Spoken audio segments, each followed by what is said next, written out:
Hey guys, Anita here. My energy is different right now because I'm about to talk. Can't even speak. I'm about to talk about something about my anxiety, panic attack journey that I've never actually talked about out loud, really, like in a serious way. You know, just kind of like joking about it. I'm just gonna breathe. Anyway, so this is more of like a part two. I wrote about the first time I had a panic attack. Yeah, I wrote about it on the blog. I have a blog. I'm gonna put the link down and you guys can check it out.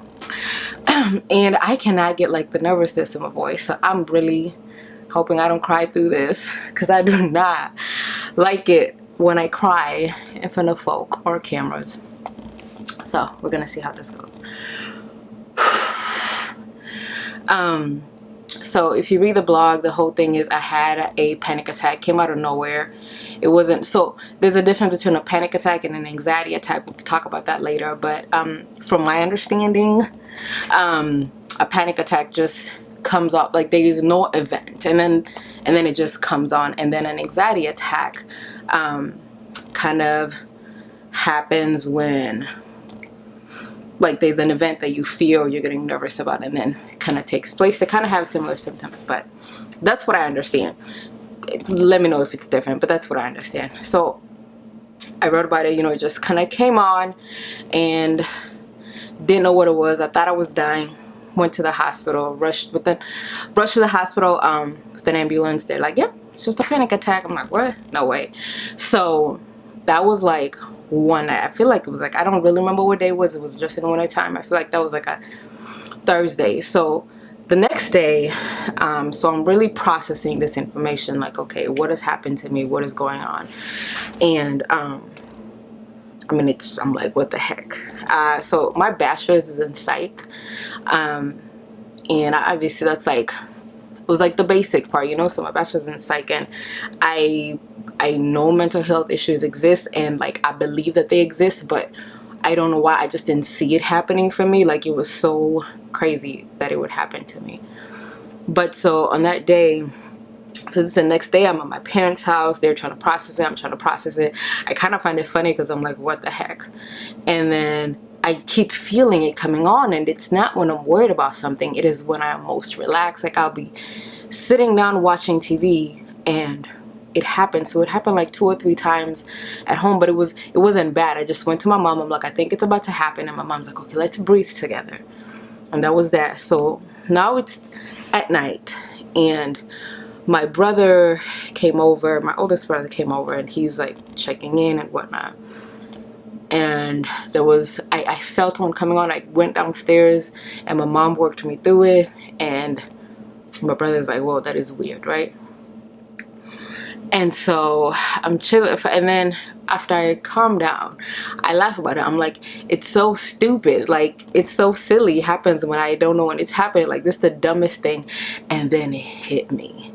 I mean, this one came and there was no preparation. I quite literally was mid-sentence laughing about what it's like, and it hit me so hard, and I started gasping for air. My heart is racing, and I'm saying, mom, I can't breathe.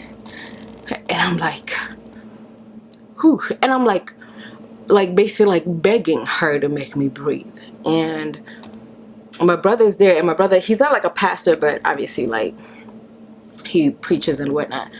My brother is there, and like I can still talk at this time. I'm like, just pray, just say a prayer. I don't know what's going on, because again, it felt like I was about to die, even if I didn't die the night before, and I should have known I'm not about to die. But in that moment, my mind cannot process that. My mind just thought, like, I'm done. So I'm begging him, like, please pray, Vincent, please pray, Vincent, please pray, Vincent.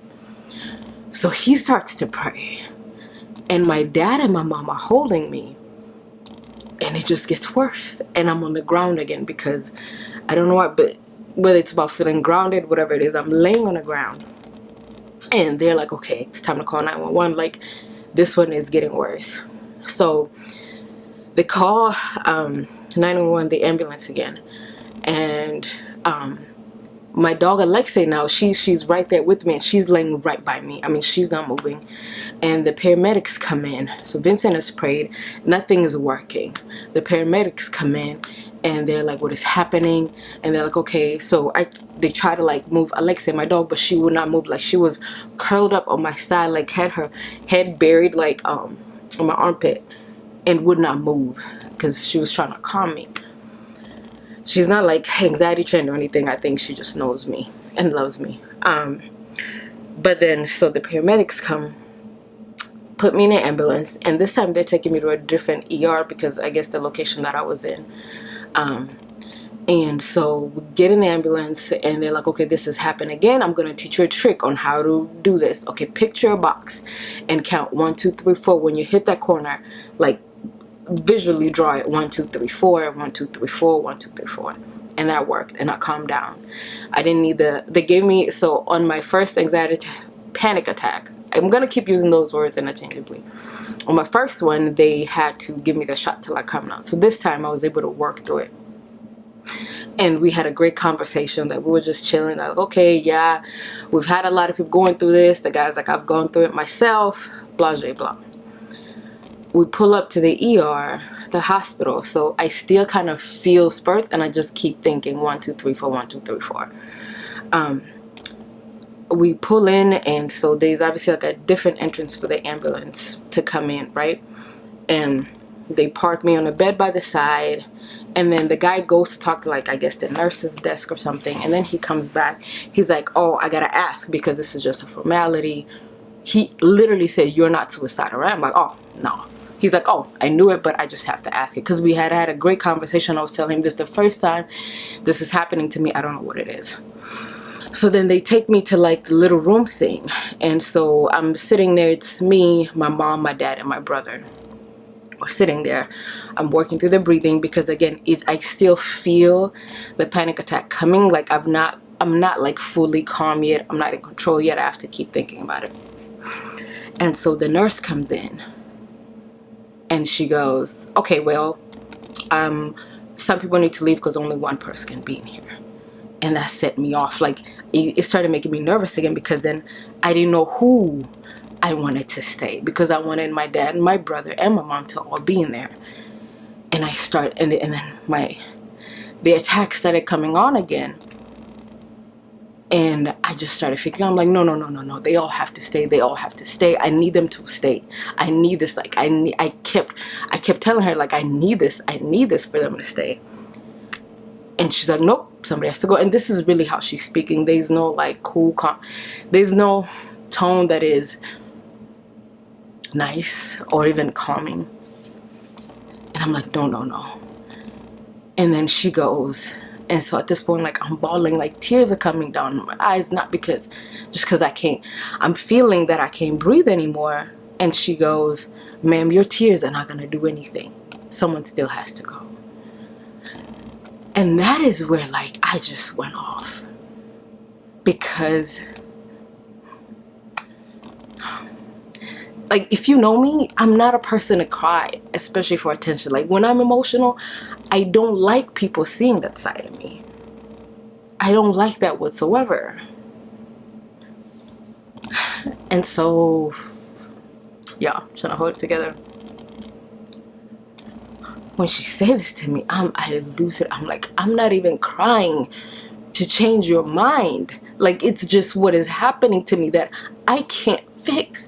I can't control. I don't know what to do about it. She does not change her tone. She goes, I don't care. Two people have to go. And so now I'm crying hysterically, and I can't control myself. And my breathing is all off. And I don't know what to do. And she just keeps at it. And then she says, and I think, and I'm looking, like, in all this, I'm looking at my mom, and my mom is like looking at me like, what's happening to my baby? Ooh, my mom is like looking at me like, what's happened? Like, she's so my mom is a strong woman, but she's not like the kind of person to like just be pushed around.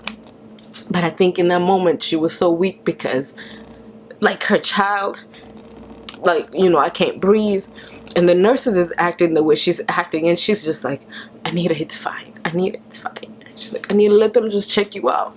Let them know what's wrong. I'm like, no, I want to go to another hospital. Like, I need to be taken to another hospital. And the nurse says, she's like, I'm going to call security. So she tells somebody to call security. And then there's security at the door.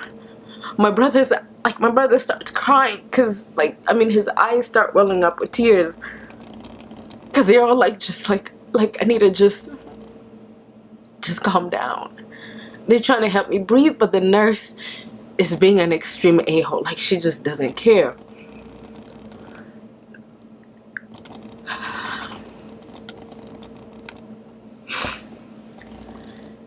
And so at this point, I had to like think about it. Like, you are a black woman in this hospital, and this is a white lady. If it comes down to it, like, she could make up an excuse and be like, I don't know, she's having a psychiatric meltdown or something, and they could like admit me in like a mental hospital for like 24 hours or something. And mind you, like, my brain is already like not at a normal point.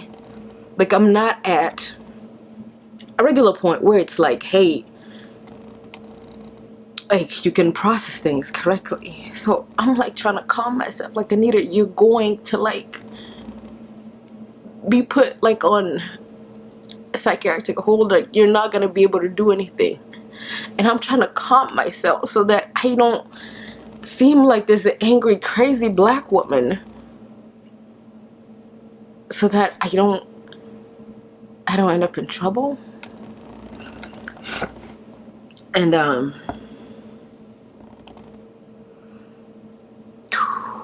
then she said something.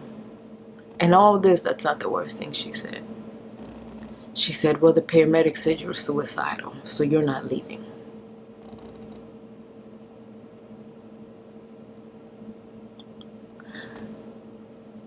And I looked at her, I said, what?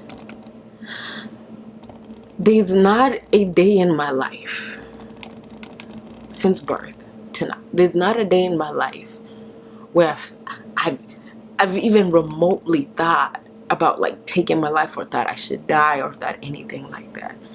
And I'm sitting here like, and I literally asked him, like, at this point, like, I've almost calmed myself down, because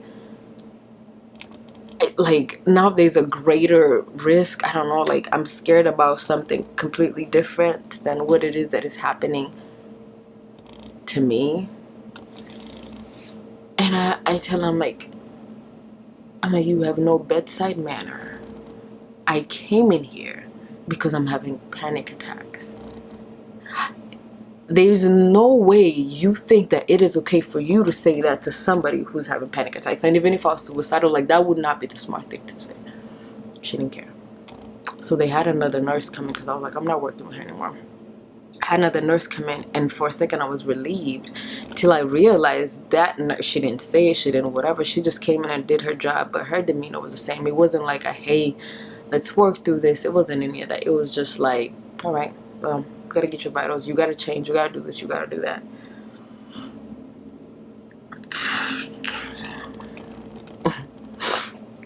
And so, y'all, I'm having a hard time through this. I want to bawl, okay? I want to like crawl in fetal position and bawl. And she comes in and just does her job. And I just had to remind myself, like, she was gonna take up for the other nurse, I think I tried telling her like, this other nurse is being mean or something. I don't even know what the heck I said, but there's no one there to like advocate for me. My parents, also being black, like, are trying to play it safe so that like nothing just leads to more trouble, so to say. And so the other nurse comes in. At this point, I've called Roland, and I'm telling Roland all that's happening. and he's at work and he's trying to come, but obviously you can't get there fast enough. And the lady goes, the other one goes, you have to give up your phone now. I was like, nope, I'm not doing that. We're not gonna do that. You're not taking my phone. I was like, my mom can hold it for me. And she goes, well, we have to take it because for people who are having like suicidal thoughts, again, there she goes with that word, you know, something could trigger them. Somebody could text them, call them, or something. Something could trigger them. Maybe it's true, maybe it's, I don't really care. But again, it was just about how she spoke. So I was like, no, my mom's holding my phone. You're not taking my phone. Because she's not taking my phone. Like, this is the only way I could talk to Roland. And with Roland, I felt semi-safe. I don't even know how to explain it. Like, it just felt like, hey, at least just come here. I don't know. He's a big dude. I don't really know what I was thinking, but that's just it. So then I get a new nurse, and they're checking me out, and that new nurse has to go, so I get my old one back, and she comes in and she apologizes this time. Like, I'm sorry, I should have handled that differently. I'm sitting there like, all right, whatever, dog. At this point, Roland has arrived, and he's sitting next to me, my mom, and my dad and my brother out in the hallway. And I don't know how it came about. Maybe it's about them asking questions about me. I don't really know, but it came about that I'm working on my master's at that time. And just her whole demeanor changed. I mean, she spoke to me with respect. She spoke to me like I'm a human being. Like, I'm not just some trash in the street like she was before. She's like, oh, well, wow, you're so smart, you're so ambitious, you're so this. Just saying all these things to kiss my butt. And the Christian, so to say, side of me, so like God in me is like, you know what, like there's no need to harbor hatred, whatever. Just don't even, like, there's a lot I wanted to say, but I just let it go, because I'm like, it's not worth it. Whether she means these things, obviously she didn't. She's just kissing butt at this point. But I was like, it's not worth the energy. It's not worth me putting energy towards it. So I had to deal with her for a bit more, and then she had to go too. And she goes, hey, I just want to come back. I have to go. I'm so sorry about how things happened. I'm glad, you know, I've gotten to apologize, blah, blah, blah. Anyway, after that, I said, we'll talk to a doctor, because I'm like, this is not normal.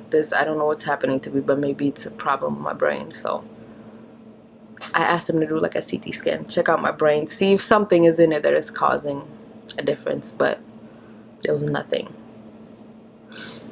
Anyway, I say all this, I share this because it is hard having any kind of mental health issue. It is a different kind of burden being black and having a mental health issue.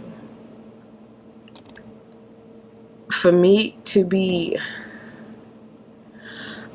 going through that, and to see like my mom look so helpless, and me trying to make myself normal so that I don't end up being dragged by security into some psychiatric ward or something, I don't know, and being held for 24 hours because they just deem, oh, she's crazy, and she wasn't being safe or whatever. Like, she could be of harm around those around her. Like, for me to have to process that while going through something that I've never experienced, I don't know, I'm thinking there's something wrong. I'm thinking I'm going to die. It's a different kind of burden. I don't have a better way to wrap this video up, except I hope and pray that one day things are different. Don't think it's gonna really happen, but